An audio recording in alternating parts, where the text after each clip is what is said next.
Halo, selamat datang kembali lagi bersama saya. Alright, hari ini saya ada satu cerita yang menarik untuk kamu orang, yaitu cerita masyarakat daripada kaum Kenyah, itu kaum saya sendiri, yaitu cerita Lenjau dan Bayak. Oke, cerita Lenjau dan Bayak ini sangat populer di kalangan orang orang Ululan selamanya dalam kaum Kenyah. Dan cerita ini sudah lama dicerita oleh saya punya datuk sendiri, dan disclaimer juga untuk kamu orang.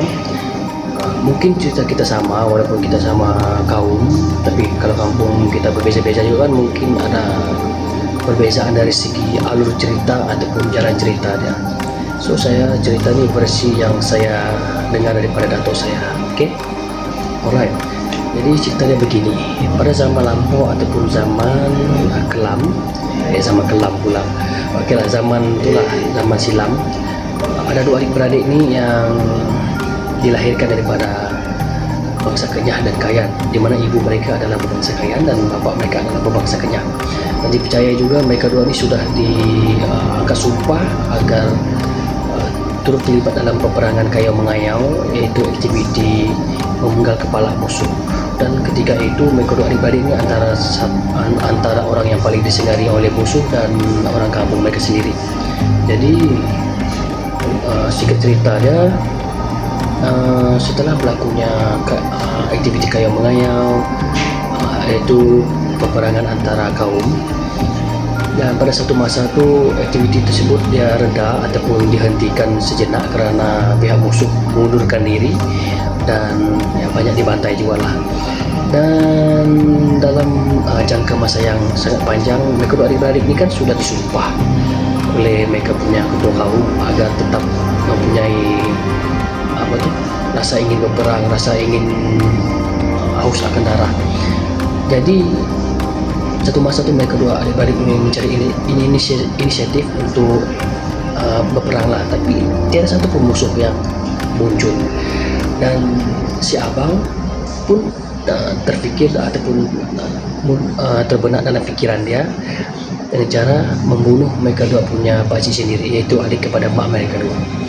Di mana ketika itu si pakcik ini dia tinggal di rumah dan disergap oleh dua adik-beradik ini, lalu dibunuh dan diambil kepalanya, dan kepala tersebut dibawa kelilingi kampung untuk mereka dua dapat sorakan ataupun sambutan daripada orang kampung. Tetapi tindakan mereka dua itu sangat tidak layak dan tidak terpuji langsung kerana mereka membunuh ahli keluarga sendiri.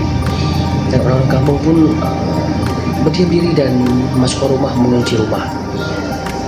Dengan itu kabar tersebut sampai ke telinga ibu mereka, dan ibu mereka sangat kecewa dan sangat marah, sehingga balik ataupun pulangnya mereka ke rumah, ibu mereka terus mengutuki mereka dan mengangkat sumpah agar adik-beradik ini akan mati binasa diburu oleh kaum Kayan dan kaum Kenyah.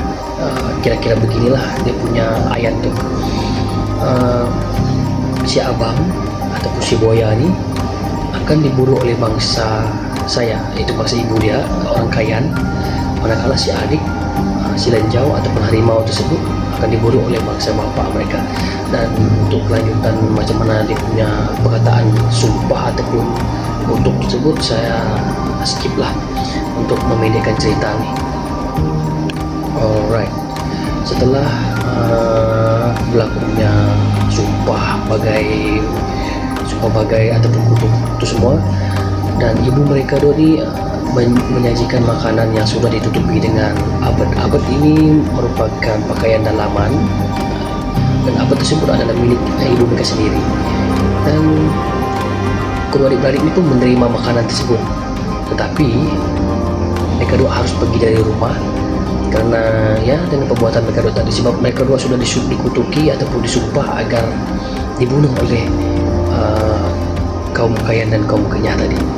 Jadi setelah mereka dua pergi jauh ke kawasan hutan yang sangat dalam, dan kedua adik-beradik ini pun terfikir suatu benda, yaitu berpisah arah, di mana si adik ini menyatakan, alangkah baiknya saya dan kamu berpisah arah, di mana salah satu antara kita dua yang jaga sungai dan salah satu lagi akan jaga kawasan darat ataupun menjadi penguasa hutan lah.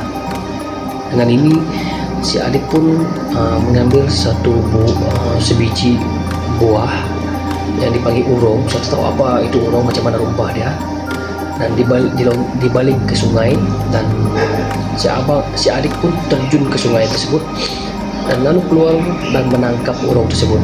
Dan abang pun berkata, kamu tidak layak untuk menjadi raja sungai ataupun penjaga sungai, karena saya takut kamu menerkam bangsa bapak kita dua